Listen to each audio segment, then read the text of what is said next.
보험과 관련해 여러분이 특히 헷갈리기 쉬운 부분이 있습니다. 바로 사고 하나로 여러 장애가 생겼을 때 보험금을 각각 받을 수 있는지 여부입니다. 단순히 증상이 여러 개니까 여러 개 받는다, 또는 같은 사고니까 하나만 받는다라고 생각하시면 실제 결과와 달라질 수 있어 조금 더 구체적으로 이해하시는 것이 중요합니다. 예를 들어 사고 이후 기억력이나 판단력이 떨어지는 인지기능 저하가 생기고 동시에 말을 제대로 하지 못하는 상태까지 발생했다고 가정해 보겠습니다. 두 증상 모두 전혀 다른 문제처럼 느껴지기 때문에 대부분은 각각 따로 보상받을 수 있다고 생각합니다. 하지만 보험에서는 여기서 한 가지를 더 따져봅니다. 바로 이 장애들이 어느 신체 부위의 남은 장애로 볼 수 있는지입니다. 보험의 기본 구조는 이렇습니다. 하나의 사고로 여러 장애가 생기면 각각의 장애를 기준으로 보험금을 더해서 지급하는 것이 원칙입니다. 그런데 예외가 있습니다. 만약 여러 장애가 같은 신체 부위에 발생한 것으로 판단되면 그중 가장 높은 수준 하나만 인정하고 나머지는 별도로 계산하지 않을 수 있습니다.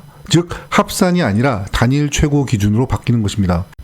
여기서 많은 분들이 착각하시는 부분이 있습니다. 뇌 손상으로 인해 생긴 문제니까 다 같은 부위 아닌가요? 라는 생각입니다. 하지만 보험에서는 원인이 같은지보다 결과적으로 장애가 어디에 남아 있는지를 더 중요하게 봅니다. 조금 더 풀어보면 이렇습니다. 뇌 손상이라는 하나의 원인에서 출발했더라도 기억력 저하는 인지기능이라는 영역의 장애이고 말을 못하는 상태는 언어기능이라는 다른 영역의 장애입니다. 이 두 기능이 서로 완전히 동일한 부위로 보느냐 아니면 서로 다른 기능 영역으로 보느냐에 따라 결과가 달라질 수 있습니다. 만약 서로 다른 영역으로 인정되면 각각 별개의 장애로 평가되어 보험금이 더해질 수 있고, 반대로 하나의 동일한 기능 영역으로 묶이면 가장 높은 기준 하나만 적용될 수 있습니다. 또 한 가지 중요한 포인트는 장애가 실제로 남아있는 위치입니다. 단순히 원인이 뇌라고 해서 모든 결과를 하나로 묶는 것이 아니라 시각 문제는 눈의 기능, 보행 문제는 다리의 기능, 언어 문제는 말하기 기능처럼 각각 어디에 영향을 미치고 있는지를 기준으로 나누어 볼 수 있습니다. 이처럼 기준이 생각보다 세밀하기 때문에 같은 사고라도 어떤 분은 보험금을 각각 인정받고 어떤 분은 하나만 인정받는 결과가 나올 수 있습니다. 결국 핵심은 출발점이 같으냐가 아니라 장애가 어떤 형태로 어떤 기능에 남아있느냐입니다. 그리고 보험에서 또 중요한 특징이 하나 있습니다. 보험은 복잡한 의학적 판단 이전에 문구 해석이 매우 중요합니다. 일반적인 사람이 읽었을 때 여러 의미로 해석될 수 있다면 그 중에서도 가입자에게 유리한 방향으로 판단될 가능성이 있습니다. 그래서 같은 상황이라도 어떻게 설명하고 어떻게 이해하느냐에 따라 결과가 달라질 여지도 존재합니다.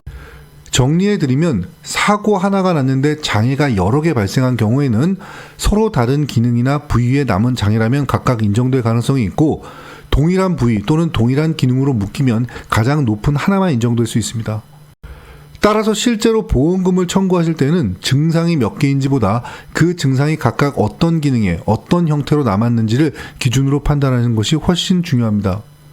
이 차이를 이해하고 계시면 비슷한 상황에서도 훨씬 더 정확하게 대응하실 수 있고 불필요한 오해도 줄이실 수 있습니다. 본 광고는 광고 심의 기준을 준수하였으며 유효기간은 심의일로부터 1년입니다.